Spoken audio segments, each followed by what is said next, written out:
U.S. Navy will build a new class of battleships named after President Donald Trump. Now, these Trump-class ships will become the centerpiece for the president's vision for a new golden fleet. Now, many U.S. ships are named after presidents, but the honor is usually reserved for leaders who have left office. Now, Trump claimed that these new battleships will be some of the most lethal surface warfare ships and the largest battleship in the history of the country. U.S. Navy Secretary John Fallon confirmed that the first ship in the class will be called USS Defiant. 2 of the Trump-class ships will be built initially, but Trump said that number could grow substantially. We envision that these 2 ships, we're talking about 10, but we're going to start with 2, and we're going to quickly morph into 10. And ultimately, we think it's going to be anywhere from 20 to 25 of these. But we're starting with the first 2 immediately, and we're going to then be very quickly involved with, I think, we're going to do another 8. And then we're going to ultimately and pretty quickly have a total of about 20 to 25. We'll make that determination. Battleships are the largest, sturdiest, and most heavily armed vessel built specifically for naval combat.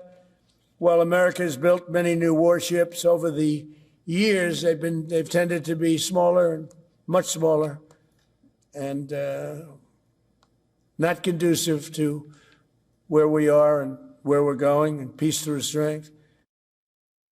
Now, Trump made the announcement at his Mar-a-Lago residence in Florida alongside Fallon, Pentagon Chief Pete Hegseth, and Secretary of State Marco Rubio. Asked if the planned warships are a counter to Washington's rival Beijing, Trump declined to specify, instead saying it's a counter to everybody. It's not China. We get along great with China. Trump claimed that these ships will weigh between 30,000 and 40,000 tons and will be armed with missiles and guns as well as weaponry still in development, such as lasers and hypersonic missiles.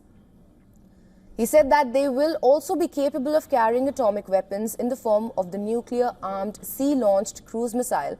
The Trump-class ship will be substantially larger than existing U.S. destroyers and cruisers, but the projected displacement cited by the president is somewhat smaller than the last American battleships from the Iowa class, which were retired in the 1990s. And again, it's 100 times more powerful than the previous Iowa class, it's called. Those are the big ones that you'd see on a show. Victory at Sea. I don't know if anyone's seen Victory at Sea, but it was a classic. They'll help maintain American military supremacy, revive the American shipbuilding industry, and inspire fear in America's enemies all over the world. We want respect. We're going to have it. We already have it. We're more respected now than we ever were.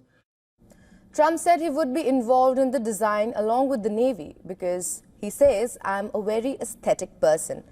The U.S. president has complained in the past about the appearance of U.S. ships. Trump said the U.S. is building new 3 large aircraft carriers, adding that 15 submarines are under construction or ready to start.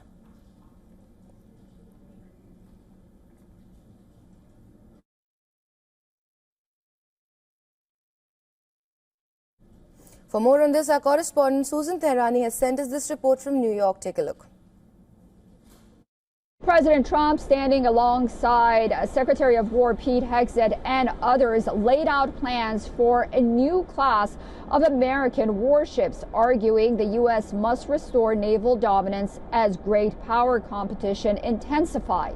Now, the timing is curious. China now operates a larger submarine fleet than the United States, potentially expanding Beijing's reach across the Pacific. While the U.S. Navy still leads in overall capability, China's rapid undersea buildup has raised alarm inside the Pentagon. This speech signals that the Trump administration wants to send a clear deterrence message, not only to Beijing, but to allies watching closely that maritime power, shipbuilding, as well as industrial capacity are back at the center of U.S. strategy. What comes next will be whether or not Congress will fund it and whether America's shipyards can actually deliver as fast as the president wants. Susan Tehrani reporting from New York for WION World is One.